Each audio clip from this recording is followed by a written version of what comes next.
Hello दोस्तों, जैसा कि मैंने बता रखा है, मैं अपने यूट्यूब चैनल पर कक्षा 9 और 10 की एनसीईआरटी गणित के प्रश्नों को हल करवाता रहूंगा। उसी क्रम में प्रश्नावली 9.2 कक्षा 9 के गणित के प्रश्नों को मैंने लिया है इस वीडियो में। तो देखिए, इसमें मैं प्रश्न संख्या 1 से 3 तक को हल करवाऊंगा और 4 से 6 तक के प्रश्न, जो आगे के 3 प्रश्न बचेंगे, उसको अगले वीडियो में कराऊंगा। तो देखिए, शुरू करते हैं। क्वेश्चन नंबर 1 तेरा है 5 सेंटीमीटर तथा 3 सेंटीमीटर त्रिज्या वाले दो वृत्तों पर प्रतिच्छेद करते हैं तथा उनके केंद्रों के बीच की दूरी 4 सेंटीमीटर है। उभयनिष्ठ जीवा की लंबाई ज्ञात कीजिए। तो देखिए, इस प्रश्न को हम हल करेंगे। और देखिए, क्वेश्चन नंबर 1, इसको हल करते हैं। दो वृत्त हैं, एक वृत्त ये रहा और ये रहा इसका केंद्र। मान लेते हैं C1 है। एक दूसरा वृत्त भी है, इसकी त्रिज्या मिला लेते हैं, ये रहा। एक दूसरा वृत्त भी है जो एक दूसरे को दो बिंदुओं पर प्रतिच्छेद करते हैं। एक दूसरा वृत्त कुछ ऐसे बना लिया हमने, ये हो गया। दूसरे वृत्त का केंद्र यहां कहीं है,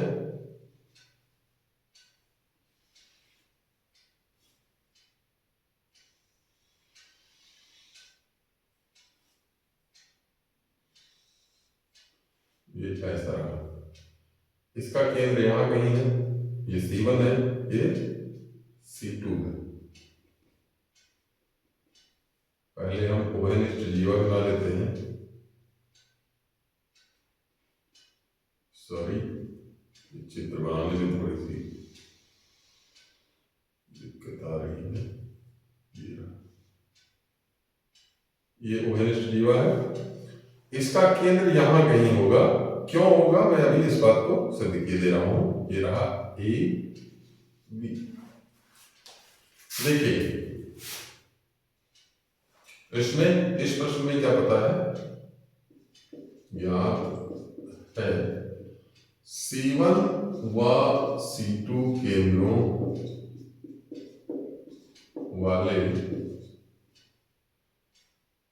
दो वृत्तों की त्रिज्याएं क्रमशः 5 सेंटीमीटर व 3 सेंटीमीटर हैं।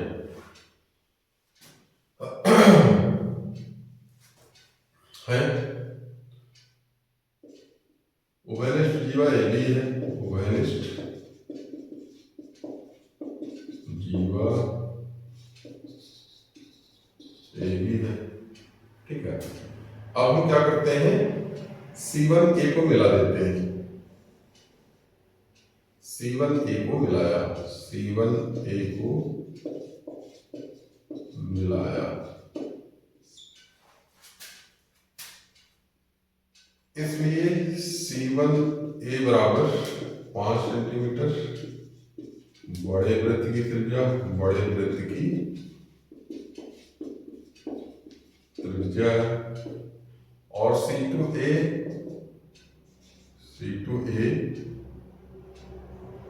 बराबर 3 सेंटीमीटर,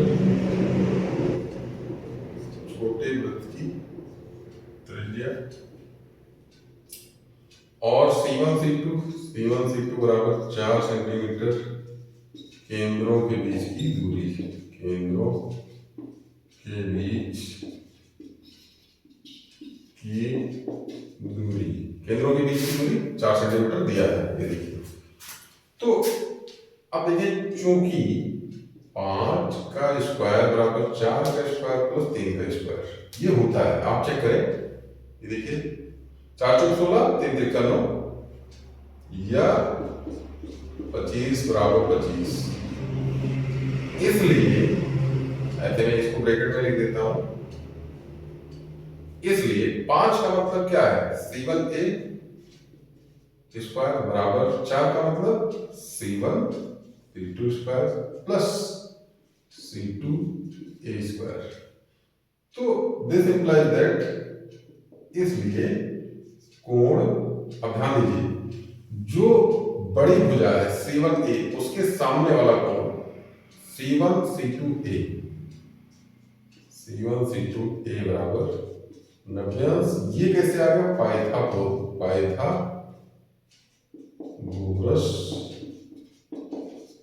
प्रमेय के विलोम से। पाइथागोरस प्रमेय भाई क्या है, यदि किसी त्रिभुज में एक भुजा का वर्ग अन्य दो भुजाओं के वर्गों के योगफल के बराबर हो जाए तो वो त्रिभुज समकोण त्रिभुज होता है, यानी कि जो बड़ी भुजा होती है उसके सामने वाला कोण 90 हो जाता है। वही चीज हमने लिखा है। तो दिस इंप्लाइज दैट अगर ये कोण 90 आ गया तो दूसरा वाला भी 90 होगा। तो दिस इंप्लाइज दैट C1C2 लंब है किस पे, AB पे। इसलिए अगर ये लंब है तो क्या हो जाएगा, AC2 भी एक सरल रेखा है, इसलिए AC2 भी एक सरल रेखा है। और अगर ये सरल रेखा है, मैं थोड़ा सा देख लूं वीडियो से कट लेना पड़े ये सब चीजें, अब नहीं नीचे लिखना है, नहीं तो कट जाएगा। एक सरल रेखा है और ये अगर एक सरल रेखा है तो क्या लिखेंगे, यहां पर मैं लिखता हूं यहां से। इसलिए जब ये एक सरल रेखा है, सॉरी यहां से नहीं लिख देता, इसलिए क्या हो जाएगा, ये छोटे वृत्त का व्यास हो जाएगा। इसलिए AB छोटे वृत्त का व्यास है, जो कि उभयनिष्ठ जीवा भी है, उभयनिष्ठ जीवा भी है। इसलिए AB बराबर 2 गुणे क्या हो जाएगा, C2A यानी 2 गुणे 3 सेंटीमीटर और बराबर 6 सेंटीमीटर, और यही उत्तर हो गया, क्योंकि ये उभयनिष्ठ जीवा है। उभयनिष्ठ जीवा की लंबाई ही ज्ञात करनी थी हमको। तो इस प्रकार पहले प्रश्न का उत्तर आ चुका है बहुत आसानी से। आपको बस केवल इतना समझ लेना है कि जो केंद्र है वो उभयनिष्ठ जीवा के ऊपर अगर है तो क्या ये बात सत्य है कि नहीं है। तो हमने केंद्र को जब उभयनिष्ठ जीवा के ऊपर लिया तो हमें पता चला कि ये कोण तो 90 अंश बन रहा है, इसलिए एक सरल रेखा बनेगी और दिए गए प्रश्न में दिए गए संबंधों को संतुष्ट कर रहा है। देखिए जो वैल्यूज दिए गए थे, जो मान दिए गए थे, उनको संतुष्ट कर रहा है ये त्रिभुज, इसलिए सरल रेखा बन गया, पाइथागोरस का विलोम लग गया और ये उत्तर आ चुका है। तो अब चलेंगे हम अगले प्रश्न पे। अगला प्रश्न जो है क्वेश्चन नंबर 2 क्या कह रहा है, यदि एक वृत्त की दो समान जीवाएं वृत्त के अंदर प्रतिच्छेद करें। अब देखिए एक वृत्त है, उसकी दो समान जीवाएं हैं जो वृत्त के अंदर प्रतिच्छेद करेंगे कहीं पे। अब आते हैं, हाँ सिद्ध करें, तो सिद्ध करें कीजिए कि एक जीवा के एक खंड दूसरे जीवा के संगत खंडों के बराबर है। देखो एक वृत्त ले लिया हमने, इसकी दो जीवाएं हैं, एक जीवा ये हो गई, दूसरी जीवा ये हो गई।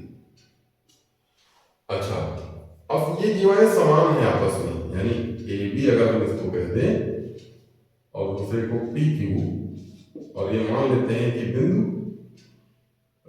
ए बी पी क्यू एक्स पर प्रतिच्छेद करती हैं। जाहिर सी बात है यहाँ कहीं केंद्र होगा इनका, और केंद्र होगा तो यहाँ पे लंब डाल देते हैं, ये लंब रहा, इसका केंद्र O, यहाँ पर Y ले लिया और यहां से एक लंब डाल दिया, इसका केंद्र भी O है, यहाँ पर Z ले लिया एक पॉइंट। इन दोनों को मिला देते हैं इसको, और मिला करके देखते हैं क्या आएगा। तो देखिए, अब यहां से देखें तो इस प्रश्न में क्वेश्चन नंबर 2 में ज्ञात है, क्या ज्ञात है?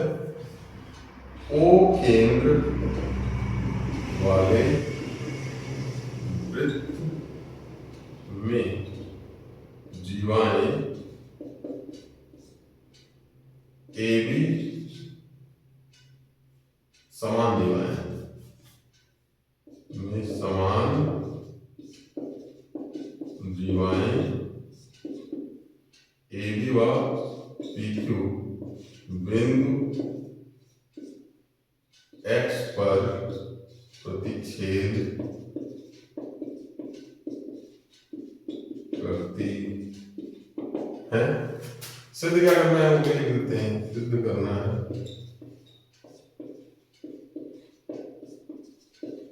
सिद्ध करना है।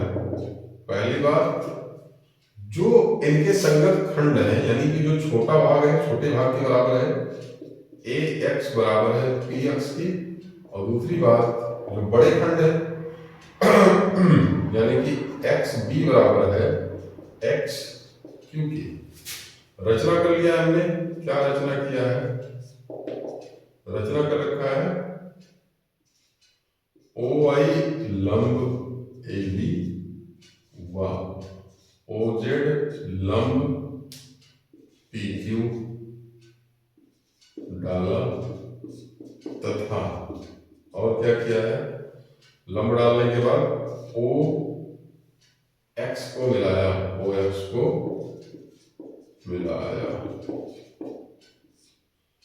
X मैं यहां लिख देता हूं, बार बार नहीं तो कंफ्यूज करेगा। ये X पॉइंट मिलाया। अब चलते हैं भाई उत्पत्ति करेंगे। उत्पत्ति करने के लिए हमें जो है कुछ चीजें पता होनी चाहिए। क्या पता होनी चाहिए? जैसे केंद्र से समान जीवाएं केंद्र से समदूरस्थ होती हैं, क्योंकि वृत्त की समान जीवाएं केंद्र से समदूरस्थ होती हैं, इसलिए OY बराबर OZ भाई समान जीवाएं हैं, क्योंकि जीवाएं AB बराबर PQ। ये तो पता ही है कि जीवाएं समान है, ये ज्ञात है। तो इसको हम मान लेते हैं समीकरण नंबर 1, और आगे चलेंगे, देखेंगे कैसे होता है। अब चलते हैं त्रिभुजों में। कौन कौन सा त्रिभुज है? त्रिभुज OYX तथा OZX में। त्रिभुज OYX तथा त्रिभुज OZX में। त्रिभुज OZX में ये देखिए कोण, कौन सा कोण? OZX या OYX। कोण OYX बराबर कोण OZX बराबर 90°। क्यों?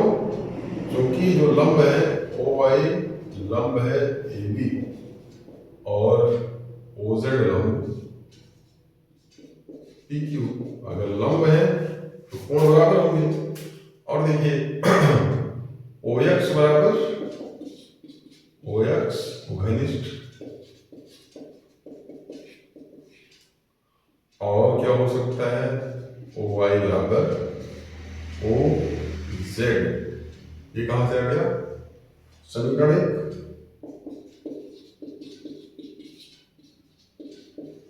आप चाहे तो देख लें समीकरण 1 से। तो इसलिए त्रिभुज OYX एक्स सर्वांग सम हो गया त्रिभुज ओ जेड एक्स के कौन से नियम से? आर एच एस नियम। और इसलिए क्या हो जाएगा? ओ वाई, देखिए एक्स वाई या वाई एक्स बराबर जेड एक्स, समीकरण नंबर 2। अब देखिए, चूंकि केंद्र से जीवा पर डाला गया लंब जीवा को समद्विभाजित करता है, जीवा को समद्विभाजित करता है, इसलिए क्या हो जाएगा? लंब डाल दिया गया है तो हाफ ए वाई बराबर हाफ ए बी, और ए वाई बराबर हाफ ए बी, और पी जेड बराबर हाफ पी क्यू, और बराबर हाफ ए बी, चूंकि पी क्यू बराबर ए बी, या ए बी बराबर पी क्यू, और इसलिए पी जेड बराबर किसके आ जाएगा? हाफ ए बी किसके बराबर है? ए वाई के। तो ए वाई हो गया समीकरण नंबर 3। अब देखिए ध्यान से, ये हो चुका है तो मैं देखूं वीडियो से कटने ना पर, नहीं कटा है। देखिए समीकरण इसमें से इसको घटा देते हैं। समीकरण 3 माइनस 2 से क्या करने आ रहा है? पी जेड माइनस या इसी को उल्टा लिख लेते हैं, सॉरी, या ए वाई बराबर पी जेड, ये हो गया समीकरण 3। तो ए Y minus Y x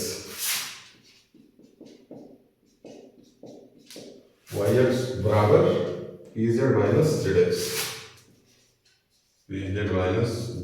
x. अब चित्र में देखिए, ए वाई में से वाई एक्स चला गया तो क्या बचा? ए एक्स, और इसी तरह पी जेड में से जेड एक्स चला गया तो पी एक्स। तो क्या आ जाएगा? ए एक्स बराबर पी एक्स।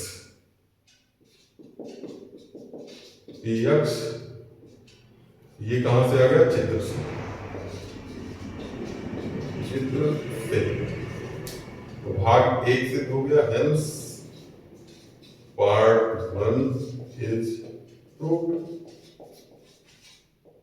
अभी दूसरे भाग को हमें सिद्ध करना है, तो हम क्या करते हैं? पूरा चीज है इसको मिटा देते हैं इधर से, लिखिएगा नहीं, आप चाहें तो इतना नोट कर लें।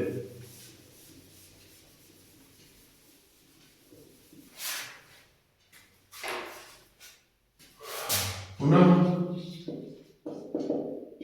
चूंकि ए बी बराबर पी क्यू, समीकरण 4 से समीकरण 3 घटाते हैं, समीकरण 4 माइनस, इसको मान लेते हैं समीकरण 4 और इसको 5, तो समीकरण 5 माइनस समीकरण 4 से क्या आ जाएगा? A B minus A X बराबर P Q minus P X. और देखिए ए बी में से ए एक्स अगर घट जाए, ए बी में से ए एक्स चला जाए तो बचेगा बी एक्स, और इसी तरह पी क्यू में से पी एक्स अगर चला जाए तो बचेगा क्यू एक्स। तो इस प्रकार से हो गया दूसरा भाग भी। देखिए लंबा सा है, ये कहां से आ गया? चित्र से। अब इस प्रकार क्वेश्चन नंबर 2 हो चुका है, जो कि काफी बड़ा था। हम क्वेश्चन नंबर 3 की तरफ चलेंगे थोड़ा सा।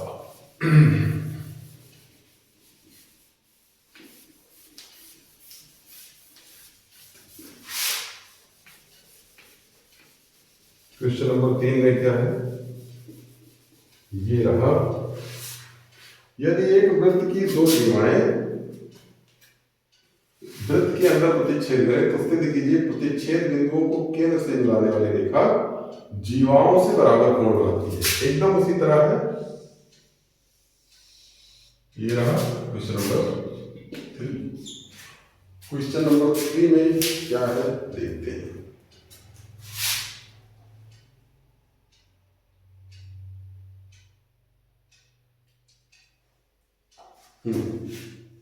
इसमें क्या करना है, एक वृत्त की दो समान जीवाएं वृत्त के अंदर प्रतिच्छेद करें।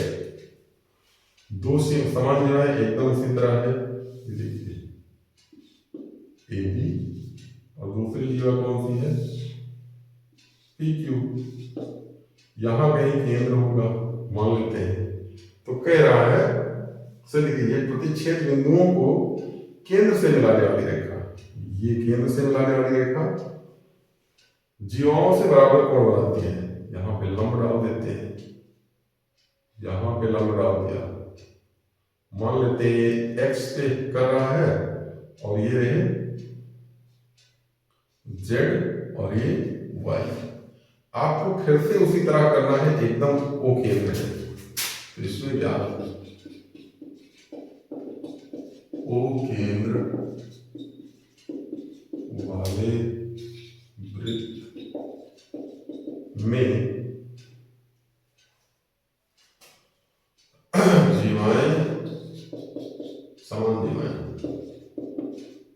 समान जीवाएं ए बी व पी क्यू बिंदु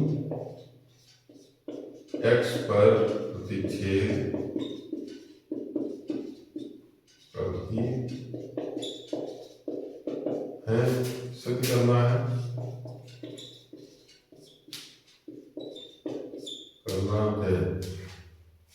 सिद्ध करना है क्या, यहां पर हम मान ले कोण 1 और यहां पर कोण 2। चित्र छोटा हो गया है, जल्दबाजी के चक्कर से गड़बड़ हो रहा है। देखिए लाइट चली गई, उसी के लिए मैं जल्दबाजी कर रहा था, इसलिए गड़बड़ हो रहा है। सिद्ध करना है कोण 1 बराबर कोण 2। तो सिद्ध करते हैं, बहुत कठिन नहीं है, चलते हैं रचना कर लेते हैं। क्या रचना करते हैं, रचना में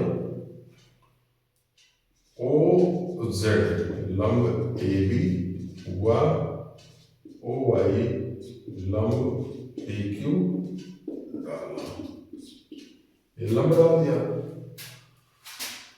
अब देखिए चूंकि उत्पत्ति, चूंकि वृत्त की समान जीवाएं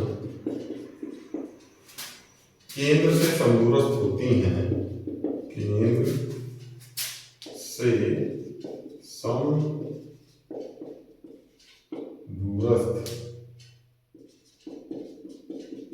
होती हैं,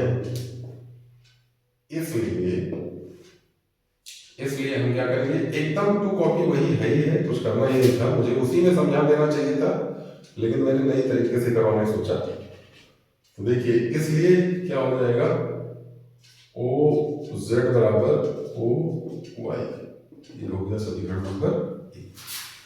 अब हम चलते हैं इन त्रिभुजों में। त्रिभुज देखिए,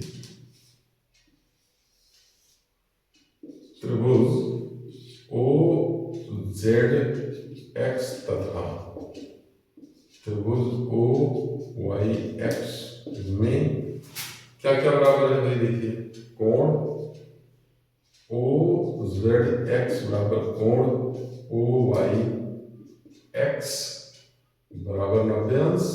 क्यों 90 अंश, क्योंकि लंब है, क्योंकि ओ जेड लंब A B comma O Y लंब पी क्यू, ये हो गया। और क्या क्या मिल रहा है, ओ एक्स बराबर ओ एक्स वेनिस्ट, उभयनिष्ठ और OZ बराबर OY समीकरण एक सही।